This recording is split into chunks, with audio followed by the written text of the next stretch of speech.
alaina wa ayyam.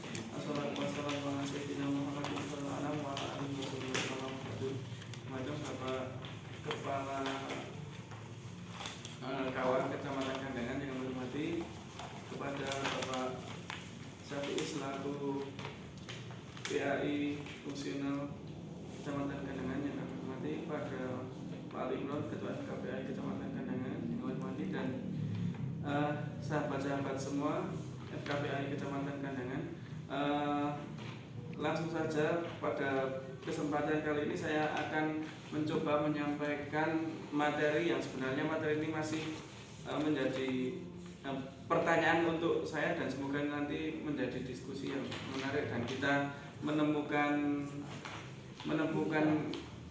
titik terang dari beberapa pertanyaan itu, karena hal ini belakangan ini sudah mulai terjadi dan mungkin di tempat kita belum, tapi sudah mulai terjadi hal semacam ini. Judulnya kurban online. Laksanakan perintah kurban bisa dilakukan lewat aplikasi.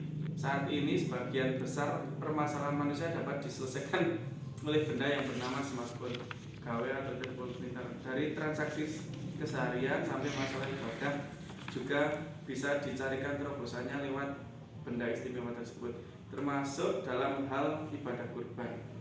Sebelum kurban sebenarnya yang jadi dilema ada nikah online, nah itu dan sebagainya yang berbau online, dan kita tentunya harus bisa menjawab dengan beberapa permasalahan itu. Karena ini sudah dekat kurban, makanya saya pengen coba menyampaikan yang tentang kurban online. Nah, salah satu contoh yang ada di media massa itu, penggalangan dana ini memiliki beberapa bentuk, yaitu jadi modelnya penggalangan dana tapi untuk kurban dengan menyebut hewan kurban. Misalnya untuk kambing dipatok seharga 1.650.000 per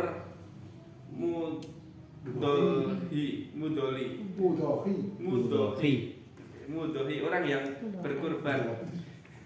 Jika ada 7 orang yang menyetorkan donasi yang sama, maka awalnya kurban kambing akan diubah menjadi kurban sapi. Ada situs daring sosial media yang tidak menyebutkan harga hewannya. Semua calon mudhohi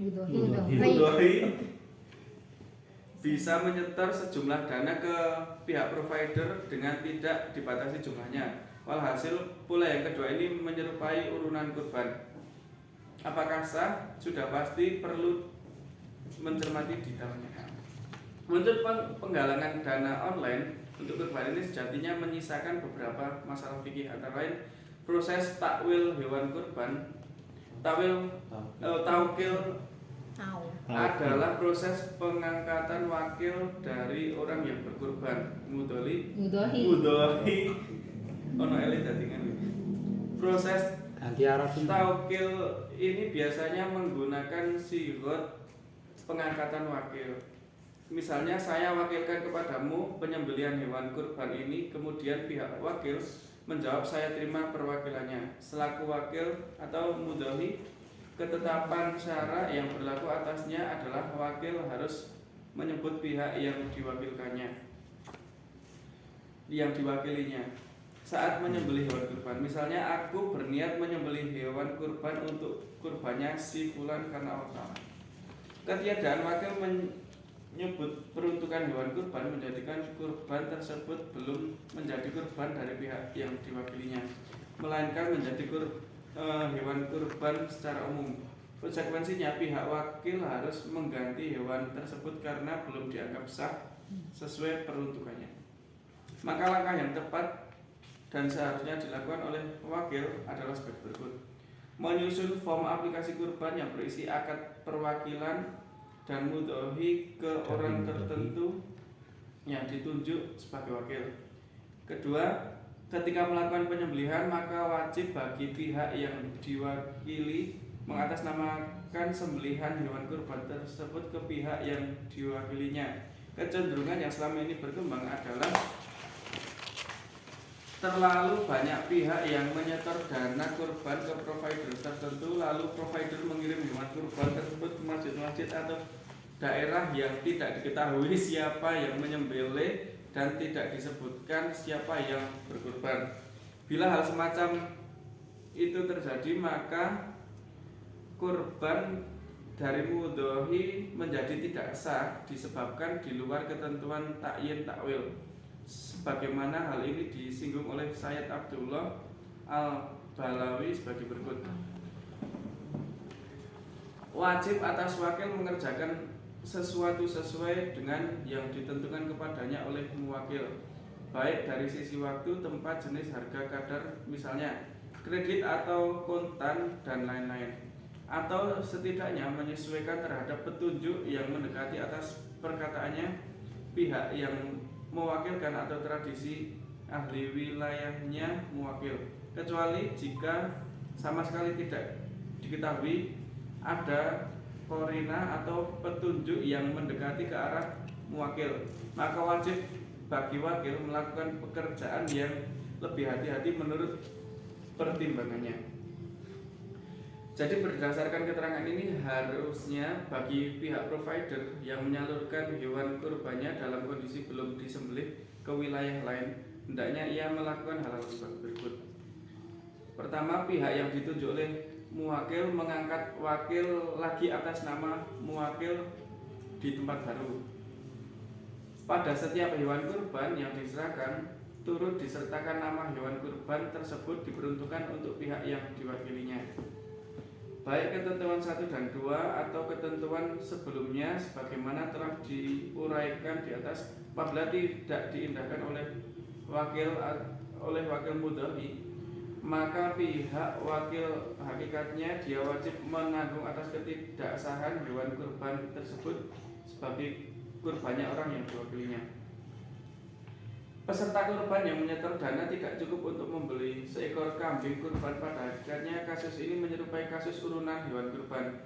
Untuk itu berlaku baginya ketentuan yang berlaku pada hukum urunan kurban. Ketentuan yang berlaku atas urunan kurban ini adalah sebagai berikut.